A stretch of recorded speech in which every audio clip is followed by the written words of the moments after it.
primeiro lugar, Jesus prometeu várias vezes que iria ressuscitar. E promessa divina é sagrada.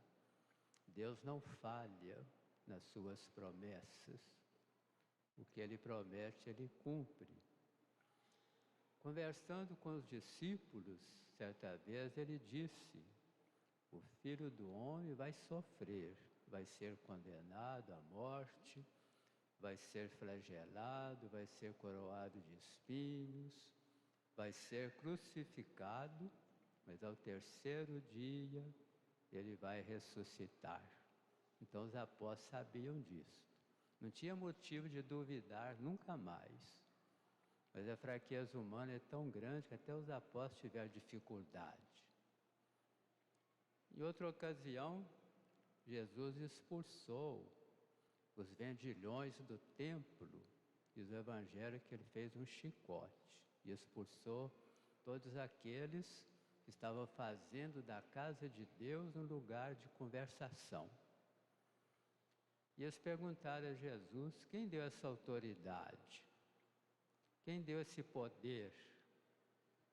E Jesus então disse assim: destruí este templo e em 3 dias eu reconstruirei. E eles disseram: Salomão gastou 47 anos para construir esse templo, e tu o reconstrói em 3 dias?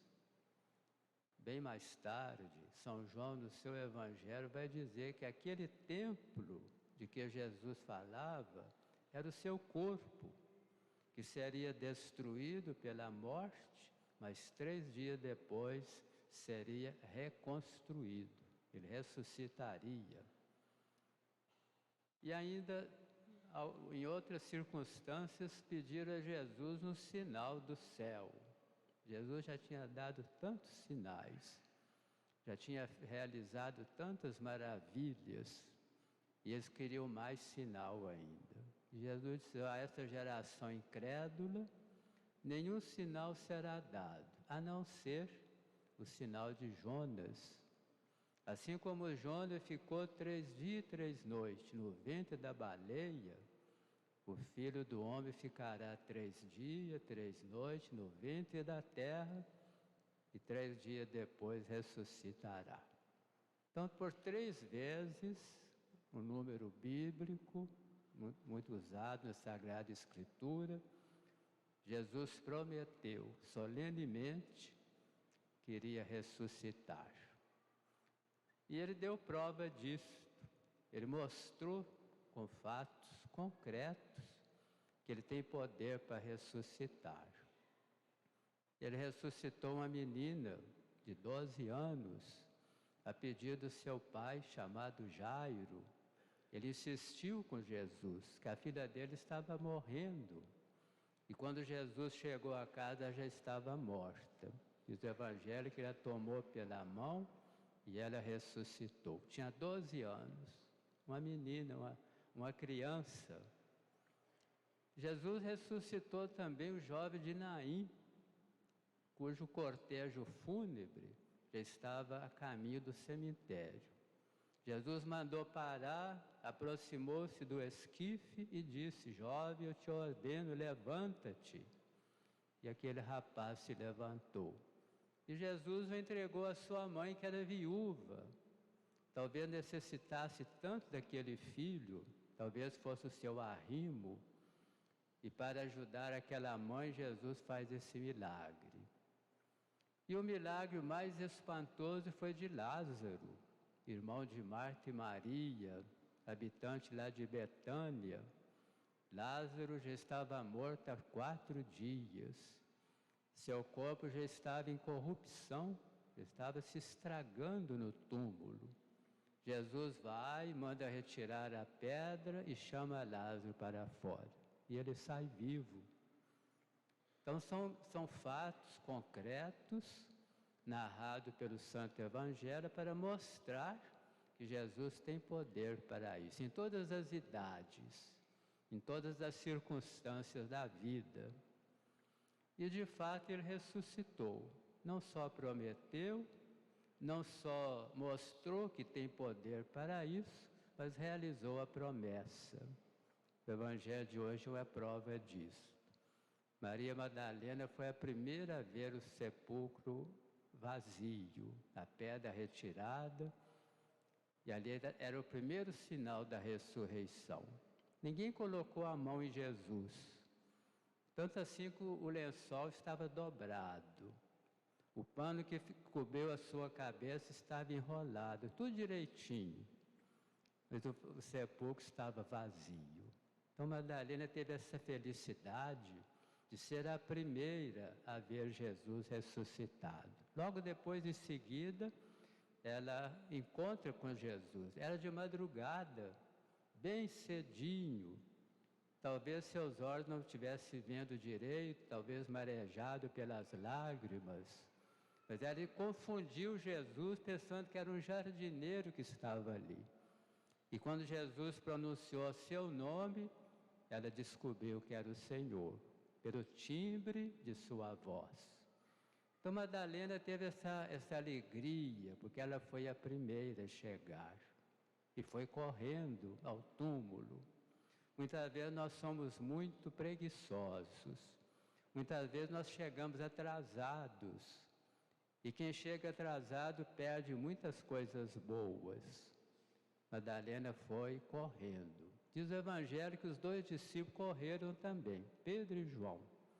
Quando a gente precisa fazer algo de bonito, de maravilhoso, de necessário, a gente tem que correr, tem que ter pressa.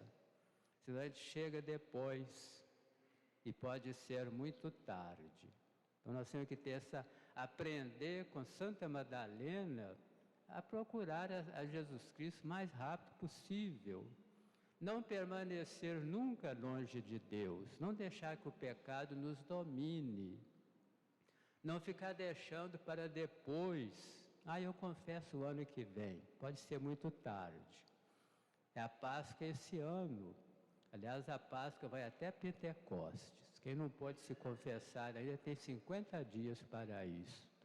Está no tempo apropriado. Então nós temos essa bênção de Deus que nós podemos acolher abundantemente neste tempo pascal.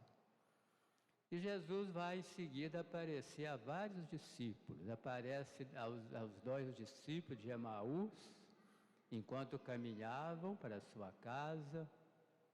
Aparece depois aos 12. Aparece um grupo de discípulos que estavam pescando às margens do rio de Tiberíades. E assim sucessivamente ele foi mostrando que estava vivo e ressuscitado. São Paulo vai dizer depois que ele apareceu a mais de 500 pessoas. E naquela época ele escreveu, alguns estavam ainda vivos. Então são as provas da ressurreição gloriosa de Jesus. Mas, meus irmãos, nós somos também chamados, convocados a ressuscitar com Cristo para uma vida nova, deixar de lado todo tipo de pecado. Nós temos que ressuscitar, quer dizer, passar da morte do pecado para a vida da graça, porque ressurreição é passagem. Jesus ficou morto 3 dias, depois ressuscitou, venceu a morte. E essa ressurreição nossa vai sendo realizada paulatinamente, pouco a pouco, a vida toda. Cada dia a gente ressuscita um pouquinho. Nós ressuscitamos no batismo, nós fomos sepultados com Cristo, diz São Paulo na leitura de hoje, e ressuscitamos com Ele para uma vida nova. Nós deixamos lá no batismo o homem velho, o pecado de Adão, com o qual nós nascemos, e ressuscitamos com Cristo para a graça. Então foi uma passagem muito importante. Nós ressuscitamos toda vez que a gente se confessa, porque a confissão também é uma passagem, é uma Páscoa. É lá que a gente cura as feridas do pecado e ressuscita para a vida da graça. Nós ressuscitamos quando recebemos a Sagrada Comunhão. O próprio Jesus diz assim: quem come a minha carne e bebe o meu sangue, eu ressuscitarei no último dia. Então, toda vez que a gente comunga, recebe a Sagrada Eucaristia, nós estamos nos preparando para a vida eterna. Ela é o penhor da vida eterna. Toda vez que nós recebemos todos os outros sacramentos, vamos nos preparando para isso. Toda vez que fazemos o bem uns aos outros, melhorando essa casa comum que Deus fez para nós, caminhando com fraternidade, uns auxiliando aos outros, nós estamos também ressuscitando, fazendo que o mundo todo seja melhor. Nós vamos antecipando aqui na terra aquele mundo novo que Deus prepara para nós. E no final de tudo, quando o Senhor voltar na sua glória, no seu retorno, no final dos tempos, nós teremos então a plenitude da ressurreição. Estará inaugurado o novo céu e a nova terra. E Deus será tudo para nós. E nós estaremos eternamente junto de Deus, na órbita divina, como se encontra hoje o próprio Jesus. E o nosso corpo ressuscitado será semelhante ao corpo de Cristo glorioso. Essa é a grande festa que hoje nós celebramos. Jesus prometeu que ia ressuscitar, nós não podemos duvidar disso, que a palavra de Deus é verdade, Deus e a verdade se identificam, eu sou o caminho, a verdade e a vida. Ele mostrou que tem poder para isso, fazendo coisas maravilhosas, transfigurando lá no Monte Tabor, deixando transparecer um pouco da sua glória divina, e ele de fato ressuscitou, está presente no meio de nós. Aliás, aquele lençol que envolveu o corpo de Cristo no túmulo vem sendo estudado há décadas pela ciência, pela NASA, e é uma prova muito verdadeira da ressurreição de Jesus. É um manto misterioso, milagroso, e ali tem todas as provas de que Jesus realmente ficou só 3 dias no túmulo, que de lá saiu sem a ajuda de ninguém, porque não há digitais no pano, é um pano de linho feito naquela época de Jesus. Tudo isso está comprovado pela própria ciência. Então, é a ciência auxiliando a nossa fé. E assim a gente vai crescendo nessa espiritualidade e vivendo plenamente essas verdades da nossa fé. Creio em Deus Pai, todo